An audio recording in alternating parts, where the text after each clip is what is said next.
Hello everyone, this is Sean Plott, aka Day 9, doing another little Day 9 daily.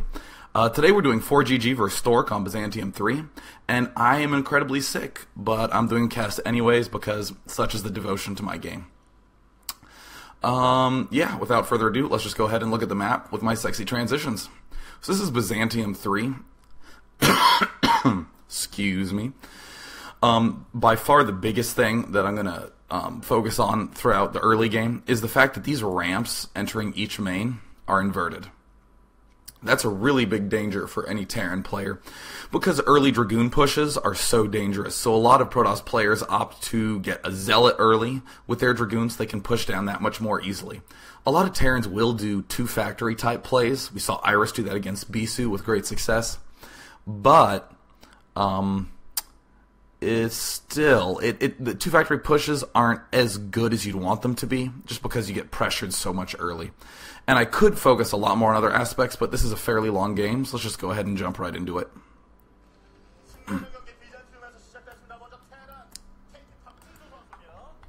Whoops. I meant to scroll down just a little bit, but instead I went to the YouTube comments. Oh god, the YouTube comments.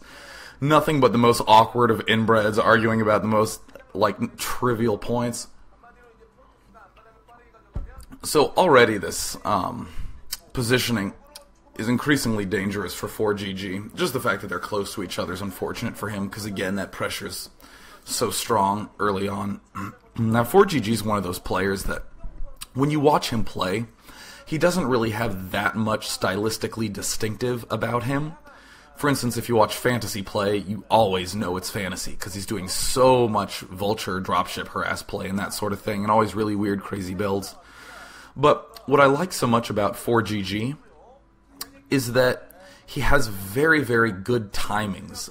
A lot of times you'll see him doing the most standard play in the world. He'll be making his factories right when he should. He'll be holding off harass decently well, but all of a sudden he'll come out at this weird, wacky time, and his opponent will somehow be helpless against this odd combination of units. Even on a map like Match Point, we saw him do that, I think twice I saw games him doing these really weirdly timed pushes that didn't seem to do much, but got him a nice little bit of positional advantage. See, look how sick I am. I just need to cast the StarCraft. Hence why I'm spending oh so much effort, even though my voice is gone. So already, Stork is going ahead and embarrassing me a little bit by early expanding.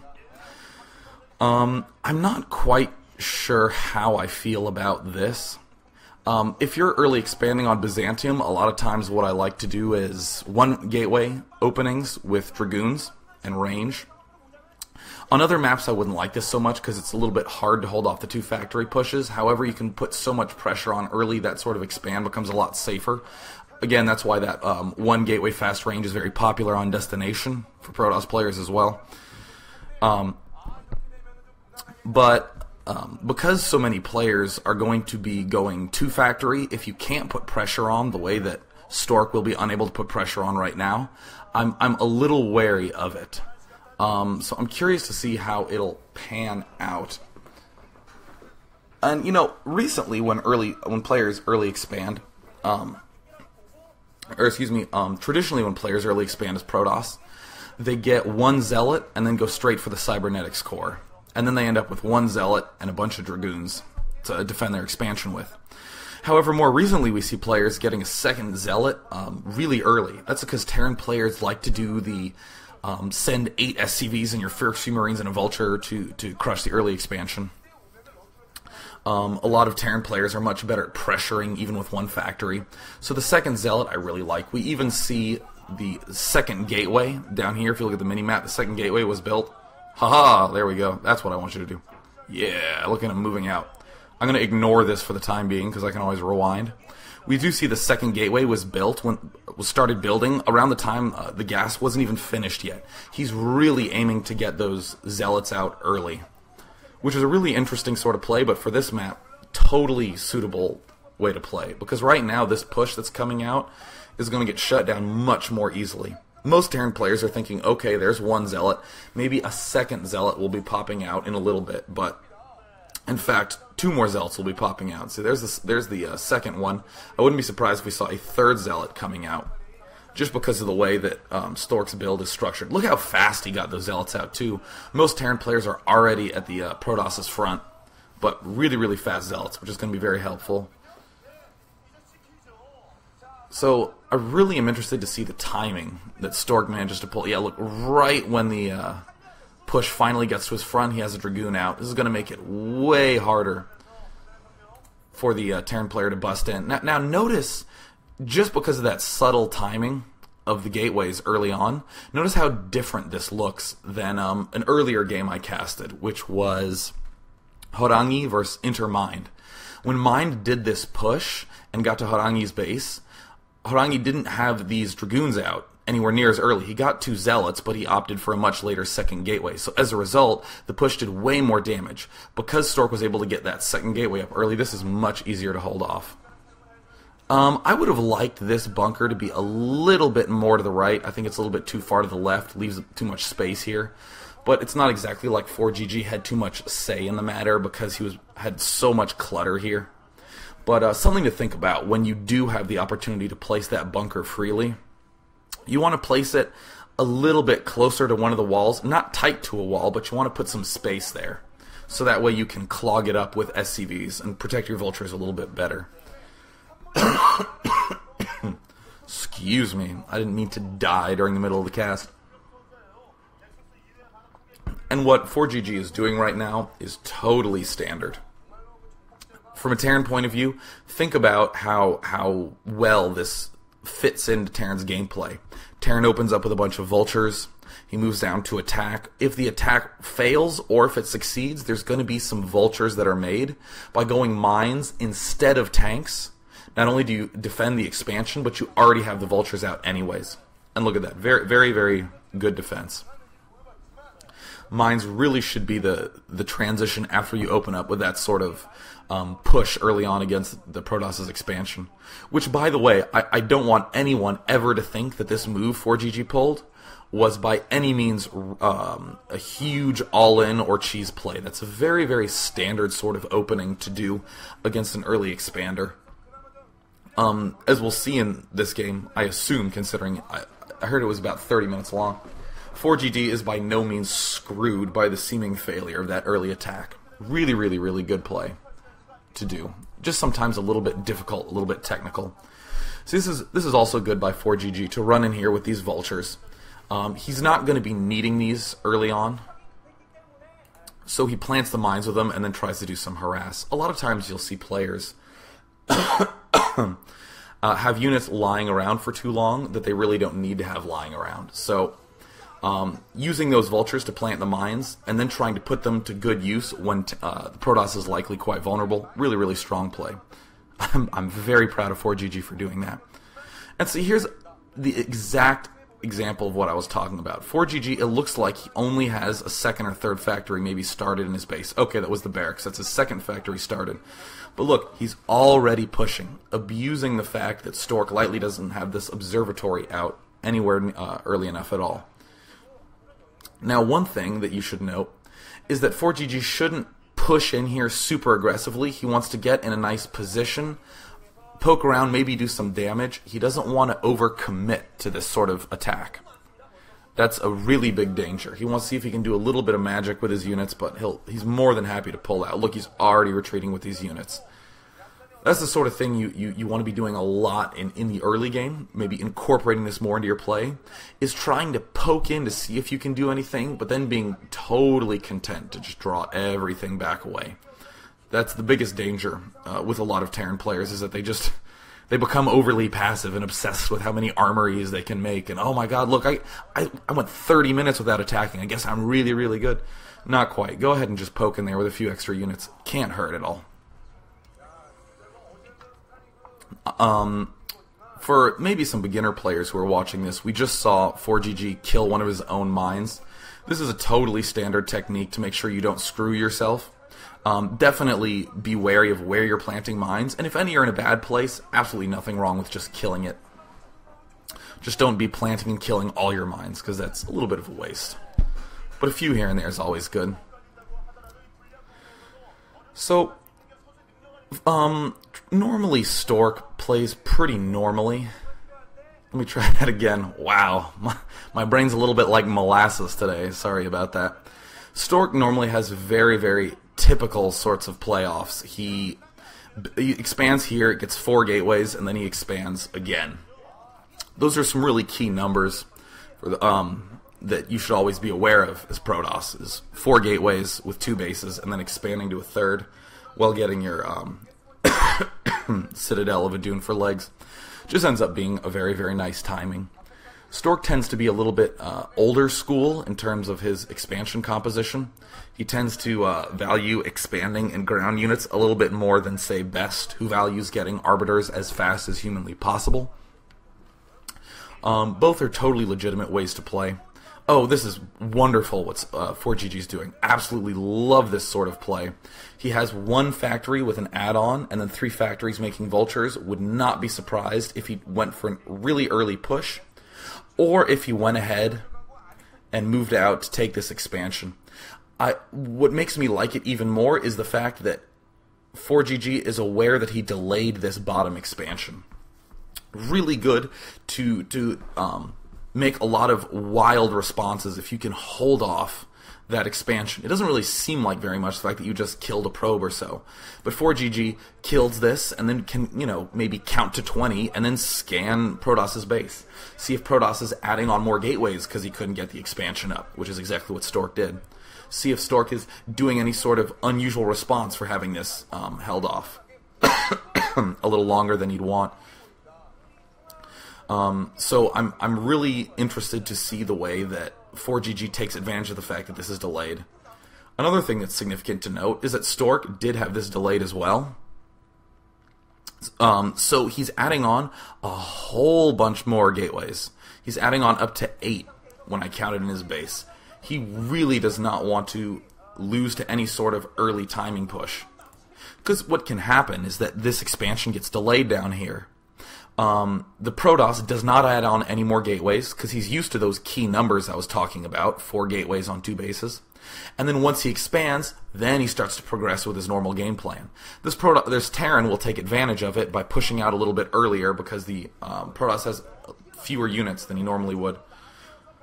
But really good response by Stork to add on all these extra gateways. And again, really nice by ForGG. He's poking down. He's poking down to see if he can take advantage, but then he's more than happy to pull right back. We already saw tanks and turrets set up there, getting ready to do that expansion right there. This attack should be fairly successful for Stork, though. He just has so many Dragoons. And right now, I would call this a fairly even trade. Protoss doesn't have that extra expansion up, and Terran wasn't able to do very much with his push. That was a sort of equalizing effect that went on there. Here's another key thing to note that Stork is doing with his play. He's aware of all the pieces he wants to have in his play, but if he gets delayed with something like expanding, he adds on all those other pieces until he can get right on track. That is, Stork normally wants to be expanding to this bottom thing and then adding on more gateways and Templar archives and arbiters and that sort of thing. But when this gets delayed, he just starts adding on gateways, adding all these other things, and then gets his expansion. Don't be afraid to do that. A lot of players will desperately try to get this expansion as fast as possible and then resume as normal. As a result, their expansion and all these other key structures are delayed. No reason not to just go ahead and build those extra things early. And as we see, getting all those extra gateways has really paid off for Stork. He had a whole lot of units. Now he's setting up a contain, and he was able to hold off that early attack. I would be slightly concerned if I were in ForGG's position just because of this sort of stuff that can happen. Really good to have that barracks there.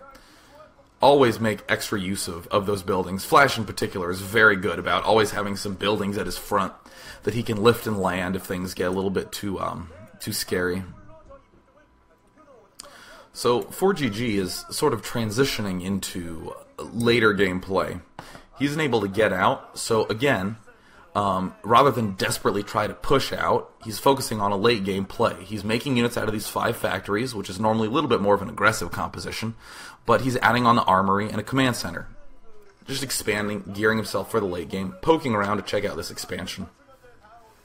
This is really weird. We don't normally see Protoss players expanding this late, but the fact is Stork has already spent so much money building up all this extra infrastructure, all these extra gateways and Templar archives and Stargates and whatnot.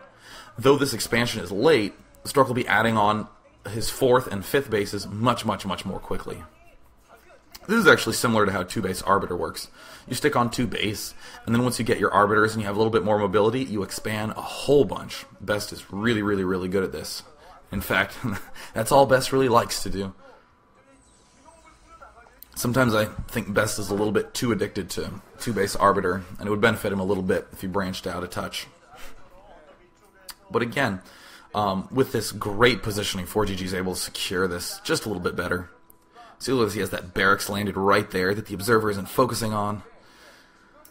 And this is something that I mentioned a few days ago in the Bisu vs. Shine game.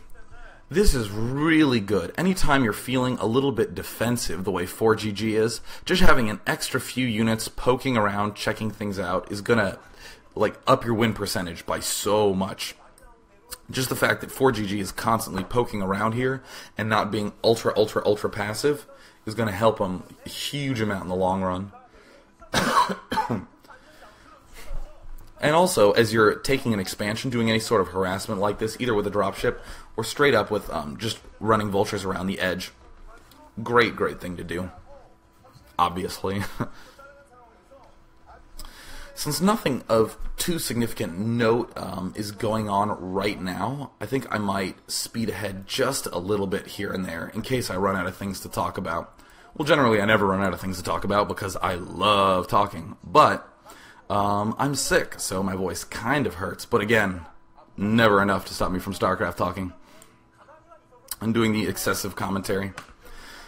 Briefly, just 1 second ago, it only was up for 1 frame, but this is something to really keep an eye on when you're watching these pro matches. Here, we're going to see it right here. You see this cannon warping in? That is one of the biggest timings that you need to take note of as a Protoss player. When you're expanding out, you need to slowly start adding in cannons to hold off vulture harass and that sort of thing. But a lot of Protoss players aren't nearly as good as the pros are at holding off vulture harass. They tend to get the forge way too early, and that tends to screw them up. Really, you should focus on using units to defend from vulture dropship harass. And then the more you expand out, that's when you should start adding on those extra cannons, because you actually have the money to. You can afford to do it without letting it slow you down. And that's something that we see Stork doing, that he's building this cannon, and he's taking this bottom left expansion. Notice how quickly after he took his 3rd, he started building that 4th. That's what happens when you can't quite get the opportunity to expand early on and you build all those extra gateways.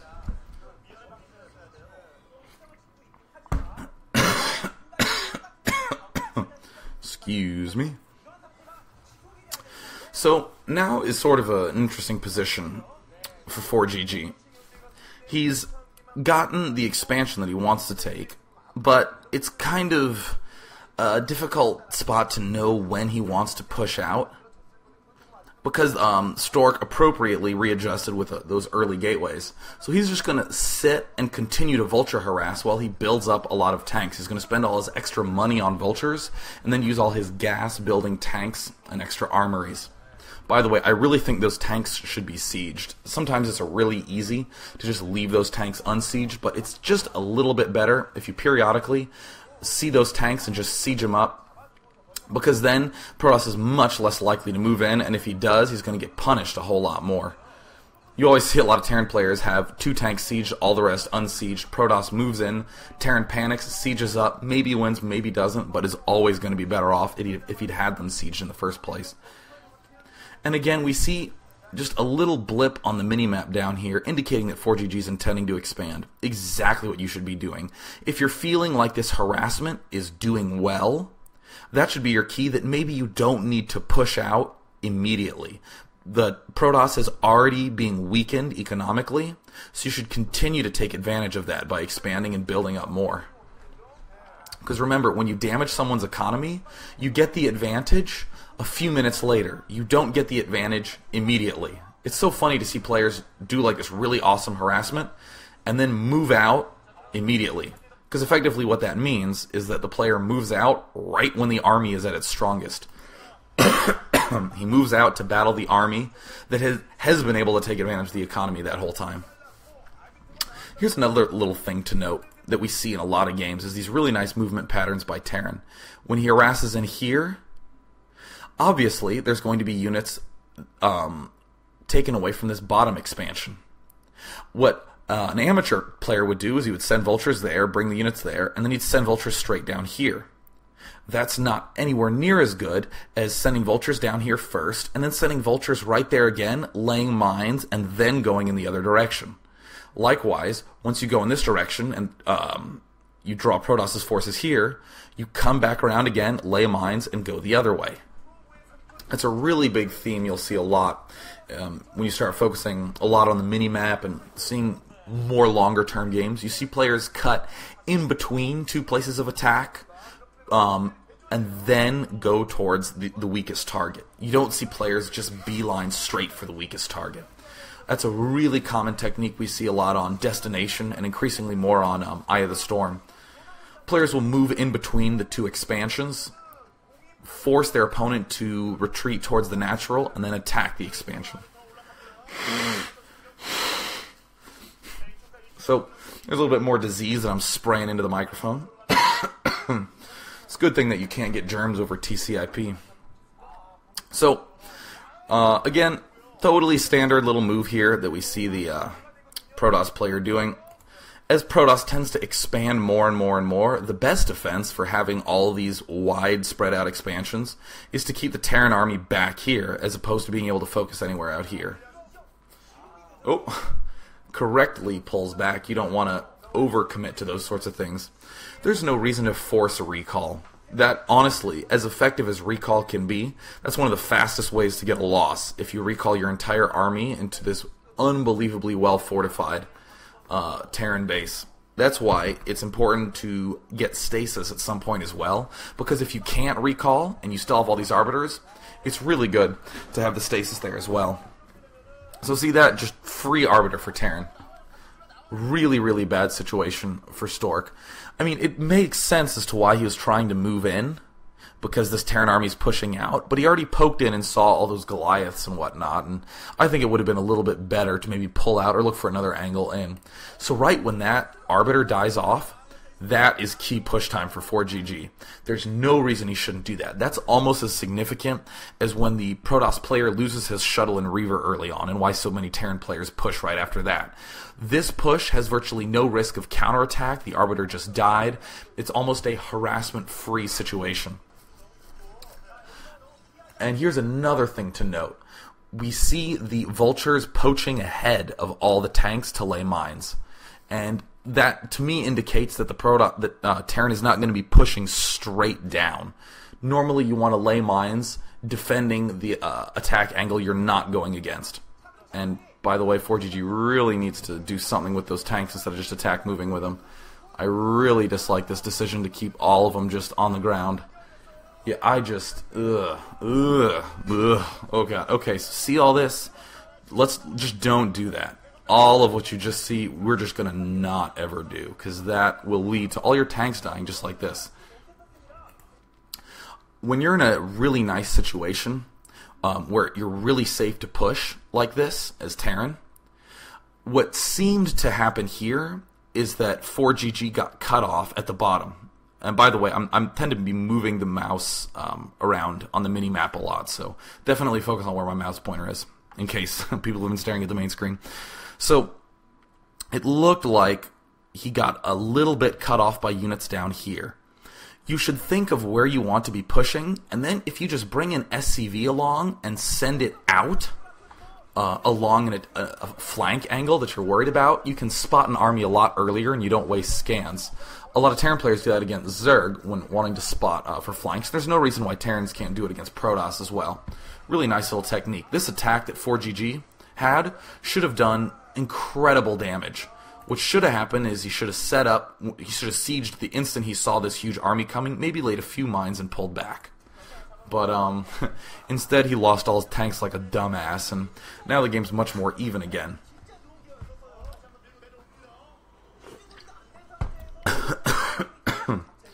So, another thing to note is look how strong this timing is.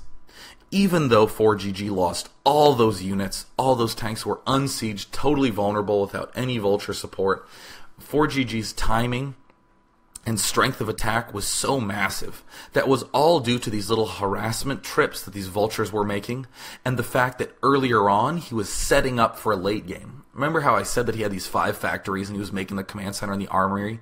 That's what's really paying off right now. He saw that this expansion was delayed a lot. He saw that 8 gateways were out, so he couldn't attack very early. So he knew the late game was where he was going to be getting his advantage. And this is the advantage we're seeing right now. Terran has only attacked move in the worst possible way and still has a really intimidating, scary army. Really, really nice by ForGG. Absolutely wonderful Terran play. Here's yet another thing to note that ForGG's doing that I really like.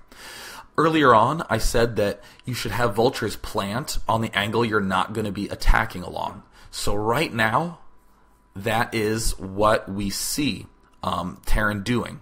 Or let me rephrase that. Right now, we see the attack path that ForGG wanted to do. He was sending mines up to this ramp to lay mines here to prevent any units from coming down up top, and then he was going to be sieging a little bit towards the middle, more to the left, so he can push straight down to this expansion. You don't really want to be planting mines along an area you're going to be running across. And here ForGG is, again, still with the no siege. Alright, there it is. Really, really good. Hooray! Not a good situation to be in. And even note right now, I'm going to come back to this in a little bit, even note right now that ForGG does not have a science facility. A science vessel. I don't necessarily know if I have an opinion on that right now. What I think is most important to note is the fact that he's able to do a push that's this scary without a science vessel. Again, really telling of that early game planning. And again, the fact that Stork is able to hold all this off, really telling of ForGG's huge fuck up in the middle right here. And here's another thing that I absolutely love, that we started seeing a lot more around the GOM TV Classic Invitational Tournament. A lot of players are now really taking advantage of splitting their army up. They have this huge push right here, and they just bring 1 or 2 units, maybe 2 vultures and a tank, and that's enough to take out this expansion. Great decision making by ForGG here. Look at this. 2 tanks now cripple the economy of Stork. Really just not the best position for Stork to be in.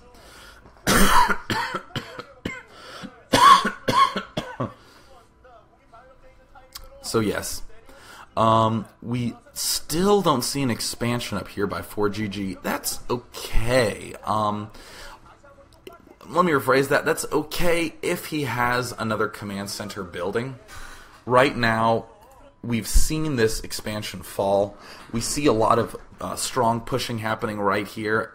Anytime you have a push that's happening that's that good, that's your key to expand, especially as Terran. It's true with all the races that when you have a really nice push going, that you should definitely take the opportunity to expand, but Terran in particular relies off that to defend their expansions, as really strong pushes. And I mean, it just breaks my heart to see this sort of back and forth struggle here, because really it was that one big mistake that ForGG made with all his unit positioning. He should have scanned right here where he wanted his units to come out, sent an SCV along the other flank, and then sieged up when he saw those units coming in. This would have been a much, much better situation for ForGG, as opposed to a very close one that we see now. So the usual really nice timing by ForGG with all his factories and armories and the like. But now, unfortunately, ForGG has to go in defensive mode. And just take a moment to look at this minimap. The instant that ForGG is not putting tons of pressure on Stork the way he would have liked to been, Now Stork seems to suddenly have a huge advantage. It suddenly looks now great for Stork. Stork has this expansion that's almost done, or is done. He has this expansion started again. He has all these arbiters that can recall and stasis. So not only is there not going to be very much pushing, but there's also that huge risk of the big drop coming in. Big scary time for the Terran player. This sort of vulture harass is going to be a little bit less good now that Stork has that much infrastructure up.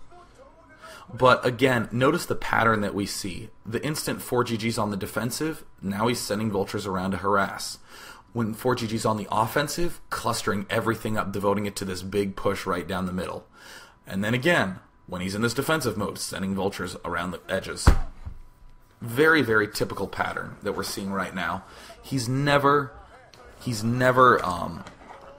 using these sorts of attacks as some sort of default timing. A lot of players incorporate these attacks into their build orders, but then they rely so heavily on the build order that when they end up in these sorts of variant situations, they don't use basic logic.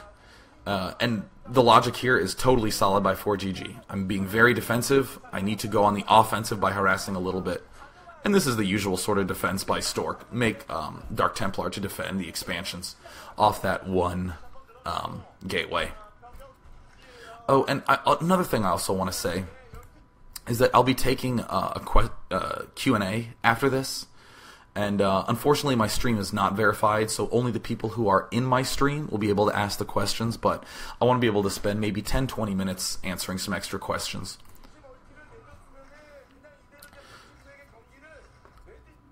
So, ForGG, he's laying mines here. I like this mine positioning. Normally you wouldn't be moving units through here, so it's a little bit hard to do. But the fact that there's an opening is good, because when you lay mines here, you get a little bit of extra positional advantage when you push out. These mines aren't purely for harass.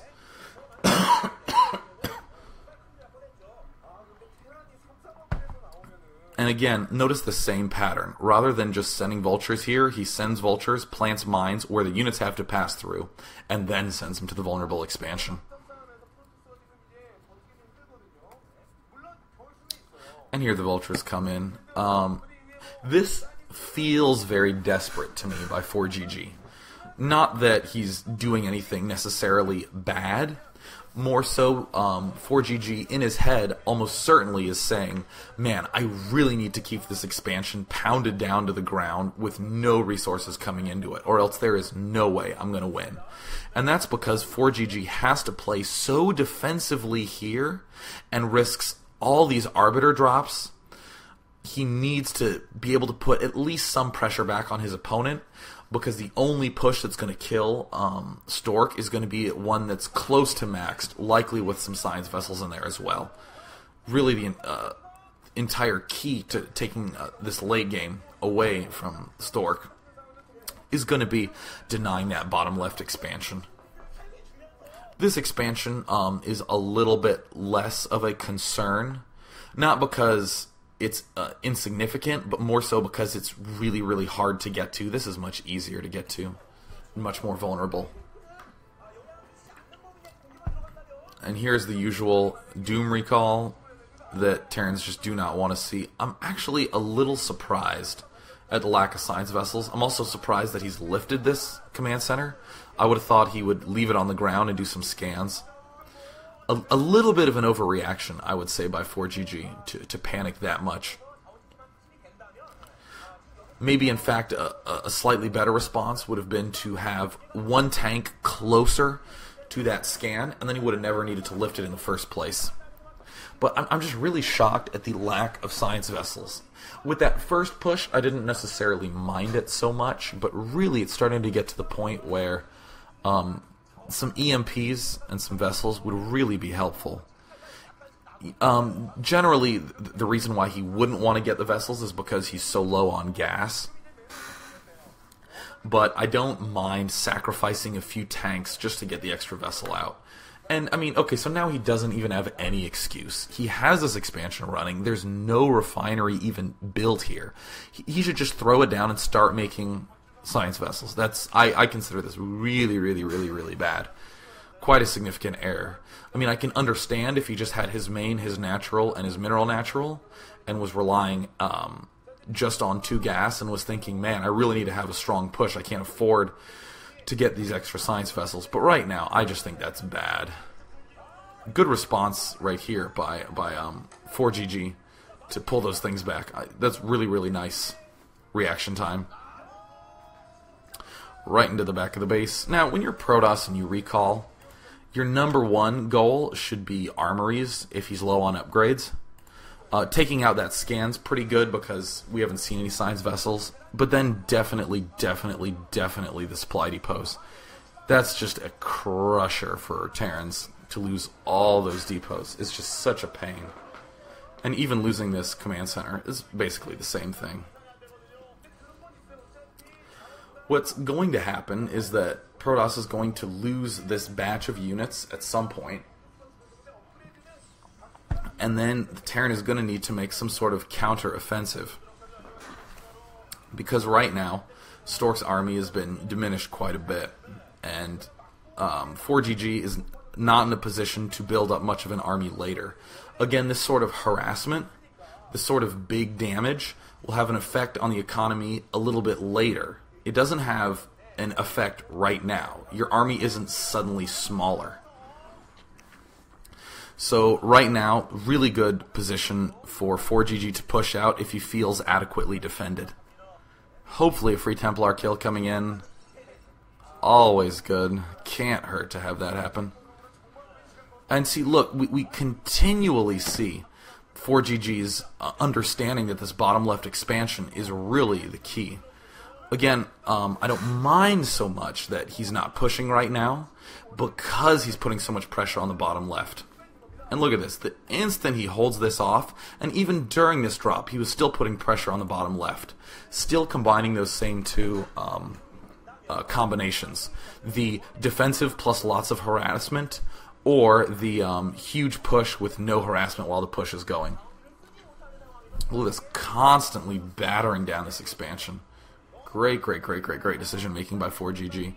Unfortunately, I'm not sure if he's going to have enough units to make an effective push. And I mean, look at this, all these Archons, because Stork has so much gas and can't quite get additional minerals, would really just be totally negated by a science vessel. I'm disappointed in you, 4GG. I really think you could have done better. Very sad, Panda. And as Protoss, most Protosses at lower levels just think mines are annoying, but mines are really good for setting up pushes. So for instance, see this little blip on the minimap? If there's a few mines here, it sets up a push from this natural across to this natural. So if you're Protoss, just constantly clearing out those sorts of key areas is an absolute necessity, especially for these later game stages, where Terran's positioning is really the key to his entire push success.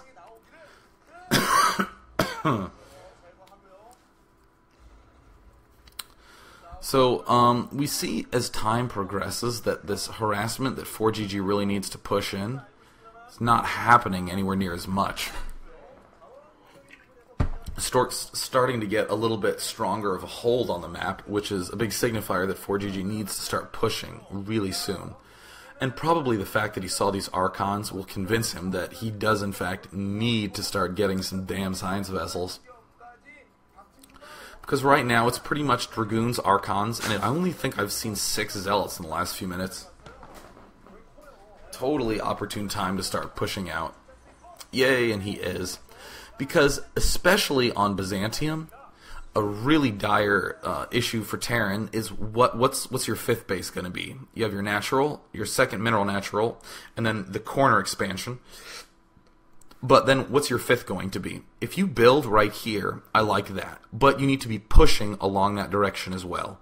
The problem with pushing down there right now is it leaves this top totally vulnerable. So 4GG sort of committed to push into the middle and then do something, which makes these top left expansions really his only choices.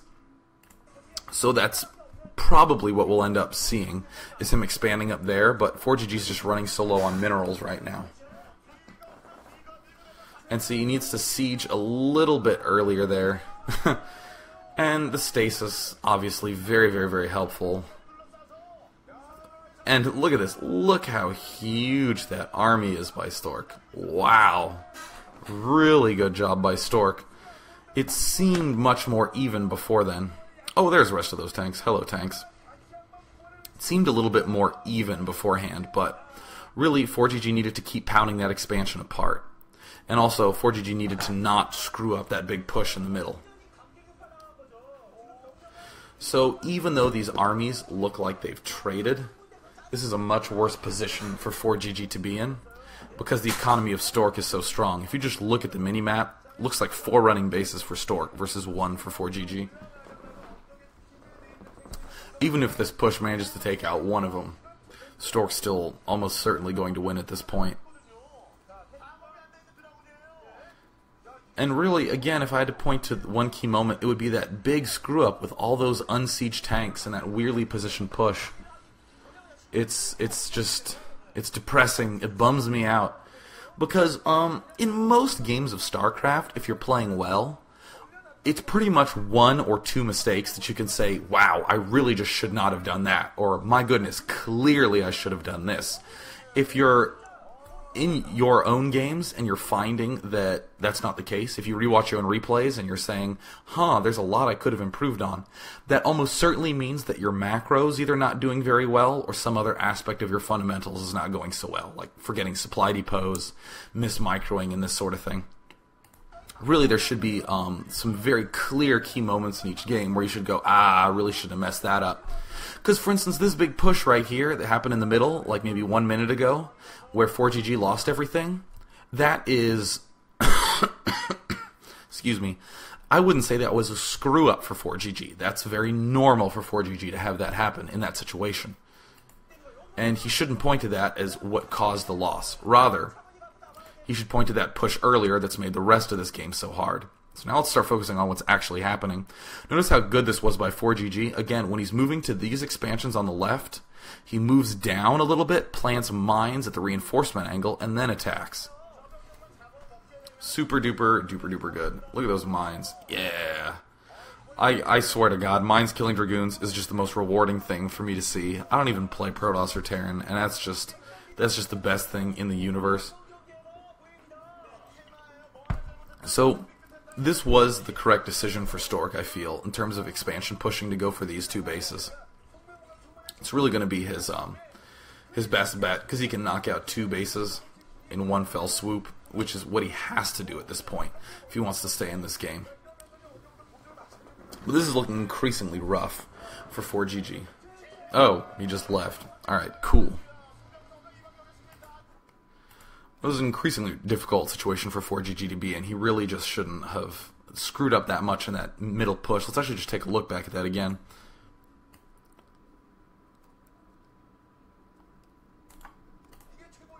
So here comes this giganto push. And again, I would have liked this expansion to have already been built, so it's ready to just float over and land in the middle of this attack. That's the sort of stuff that you should really be focusing on.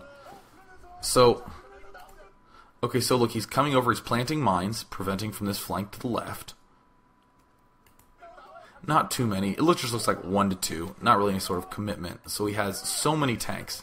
He has so many tanks. And look, these tanks up here, you see just a little bit of one right there. All those tanks up there are really far away, and they're just going to get cut off. And ForGG, it looks like almost assumed that he was in a really good situation. And see, look, he's planting mines right here. These mines are going to be used when ForGG pushes around and down to this bottom expansion. It's going to prevent any sort of counterattacking up the middle, going to prevent any sort of attacking from behind. But then look at this, look how ugly this is. Plants all these mines, sandwiches his own vultures. Watch the vultures just evaporate. Just bam, no more vultures, all gone, 0 vultures, nothing but unsieged tanks, and the rest of them finally made it down, but they were a little bit behind. All this could have been avoided. Ew, yucky, bah. I mean, and all these unsieged tanks against zealots, there should have been just more vultures there. So much stuff could have been done. So now I'm going to do a little bit of a question and answer. So if you have any questions that you would like to ask, please go ahead and ask in the chat. And now I have to wait a little bit because there's just a touch of lag going on between when I say something and when it pops up on the stream. So I'll just filler it. See, notice how thick my beard is now? You see all this? This is the result of me going as Wolverine for Halloween. So, yes. Fantastic. I'll let questions continue to come in as I focus on ForGG's recovery with all of this. So this was a good job by ForGG. I think he maybe shouldn't have tried to push so aggressively south here. I think he should have tried to set up a position right now and then focused on having a much better shot at holding this with some more reinforcements and then pushing down. Because ForGG didn't screw himself over here. Oh, whoops, sorry, my face is still on the screen. Let me get it off. Ta-da! ForGG, yeah, if you look at the minimap that I covered up, ForGG should have set up in the center a little bit more here and then focused in the middle. So here's a great question that Minion asked. He asked it in pink. And actually, I should probably ask other people to post their questions in pink.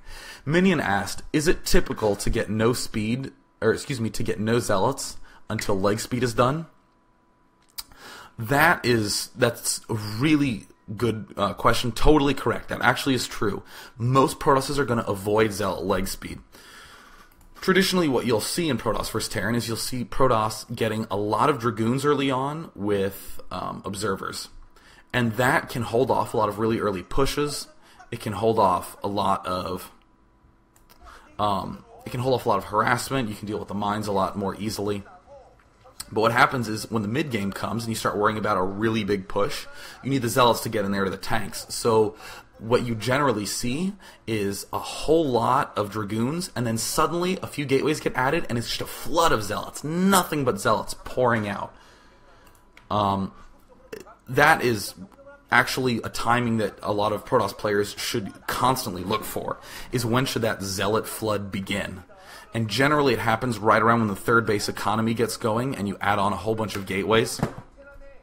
This is generally when Best has been said to stop making vultures. Let me try it again. He has been said to stop making units so he can build those extra gateways, because the zealots are just so cheap once the zealots are built. Another great question is, at what point do you think it would have been the ideal timing for science vessels for ForGG? I really think around this point in the game. So let's see. So here is, we see on the minimap, we see this first big push coming out. I don't mind that there's no science vessels here, because this mineral natural was taken, so with all those extra minerals, it's very easy to spend all of it on factory units. But around the time that this expansion's, that the Terran's grabbing this expansion up here, you're getting that third gas. With that third gas, and it's assumed that you have a big push to defend that third gas, that would have been ideal. Because then he doesn't need to add on, excuse me. He doesn't need to get that many more add-ons for his factories for tanks. He's pretty much having the same unit production. He's going to be getting a few more factories for some vulture units, some mineral units. He can spend that extra gas on science vessels. And actually what I said is a little bit untrue. Even with getting science vessels off that third gas, totally possible to get a few extra tanks in there too. So that, in my eyes, would have been the time where I said, yeah, it's really now you should be getting those science vessels. Another question that was asked, I don't know by who, I saw it and I lost it up here, but it is, when is it a good time to get Storm as Protoss? That's actually one of the most interesting questions and situations to be in as Protoss, because I've seen a lot of variety happen. So the first situation where you tend to see Storm, actually I'm going to stop, I'm going to back up a whole bunch. Generally, Protoss is spending all their money taking more and more expansions. That's what happens in the mid-game stages of play. And even into the early late-game stages, we see Stork just continuing to expand a whole bunch. And people have found the usefulness of arbiters and the maneuverability of their army. So that's why we see players add on a second or third gas a little earlier just to get those arbiters. So now we're spending a whole bunch of gas. But we're still continuing to expand. A lot of times, if you cannot expand anymore and you need to make do with the resources you have, that's when Storm's really useful. So traditionally, you see it happen the way it did this game, where again, if we focus on our mini-map, we see Stork taking this expansion, and now Stork has such a huge economy, and he can get so many units. It's great it's great to get some Templar, to throw it in there, to have this big army versus big army. So what makes the Storm question more interesting is, when I don't have this many expansions, when should I be getting a Templar Archives?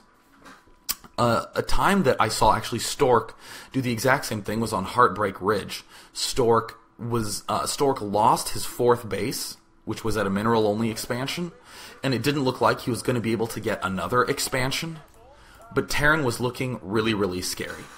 So all of a sudden you're Protoss. You don't have another expansion coming in. You're worried about losing to a really big attack. How do you bolster your army up? The easiest way is to take the geysers at all your expansions and do something with that money. That ended up being Templar, and it worked out really well because Stork had the normal-sized army you'd have off 3 bases, but he also had 2 shuttles with Templar in them. And that, even though Stork ended up losing that game, it still helped him hold off really big armies for a very long time, and it was a really strong chance for him to get back in there. And also you can use the Storm for harass and the like. So what are some other questions that are in there?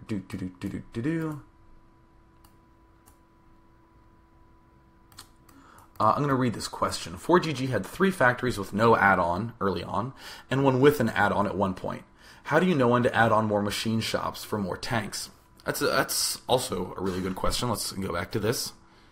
Has a lot to do with the early sorts of pressure you want to do. Generally, if you're doing more stuff with Vulture, you're going to be having fewer factories with add-on. If you're intending on doing maybe some cute harass and being very, very defensive, you end up getting more factories early on.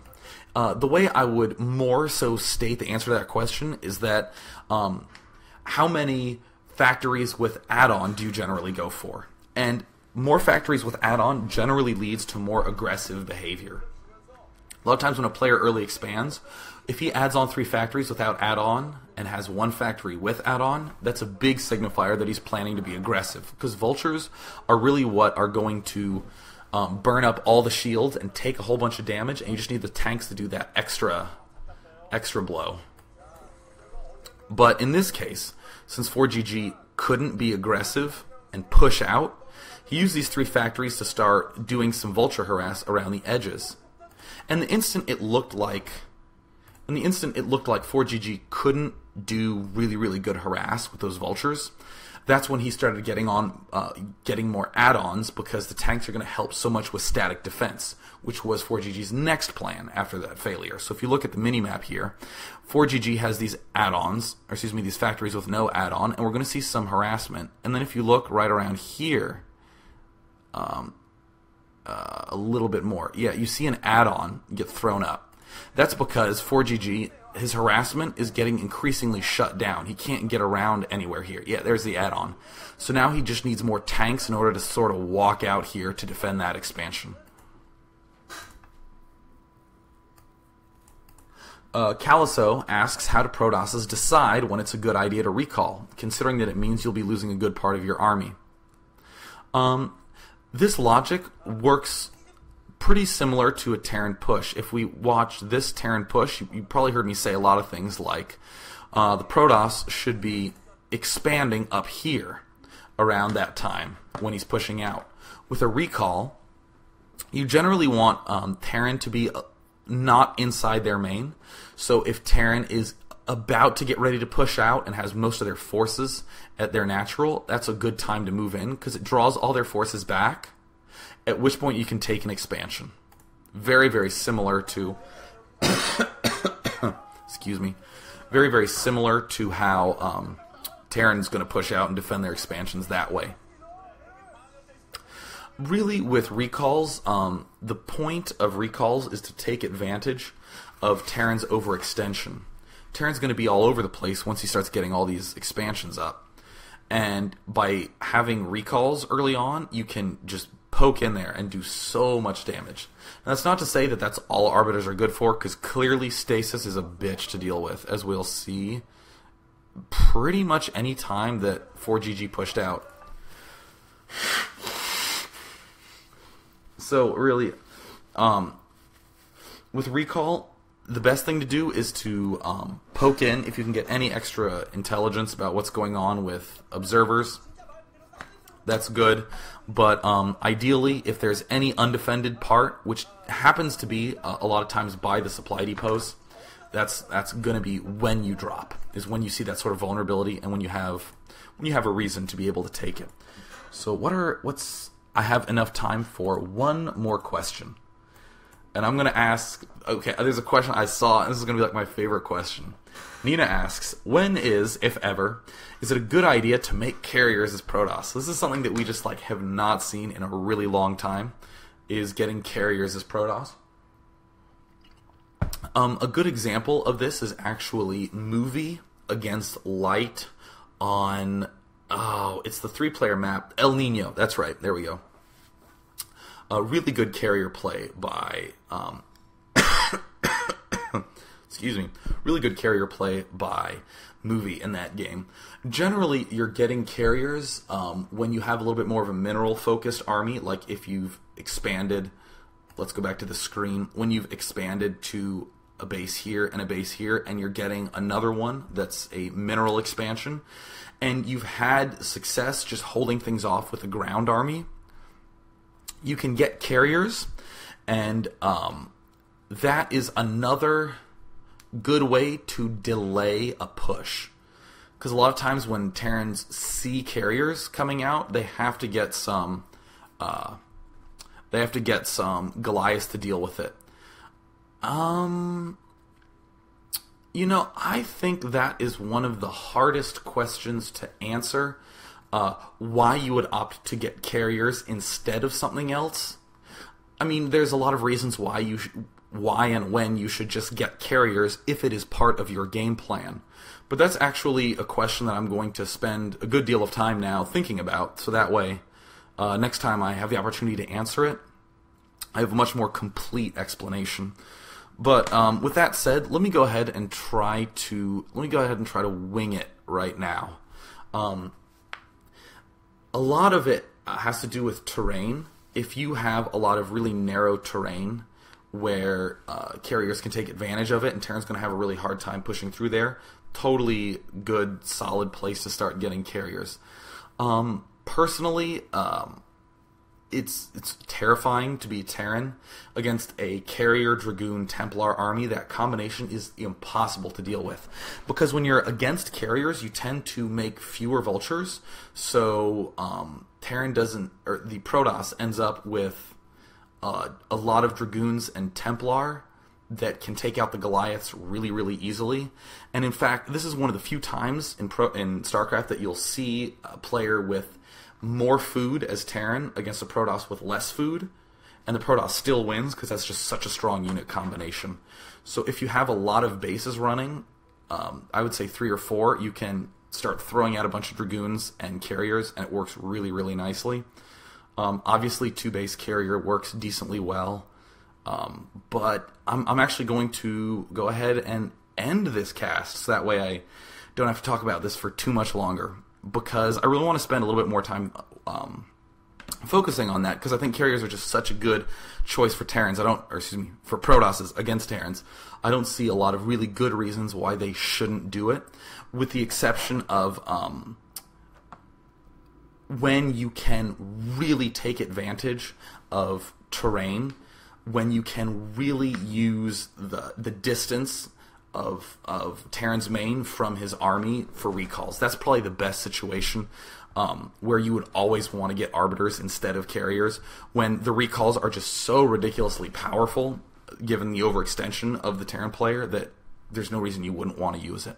So that wraps up today's cast. Hope all of you enjoyed it, and most importantly, hope all of you enjoyed the music on the pregame show. There will be yet another one of these tomorrow at 7 p.m. So go ahead and look at the Day 9 Daily TV thread on teamliquid.net to find out the schedule. Hopefully I'll get verified so more people can watch. Cheers, everyone.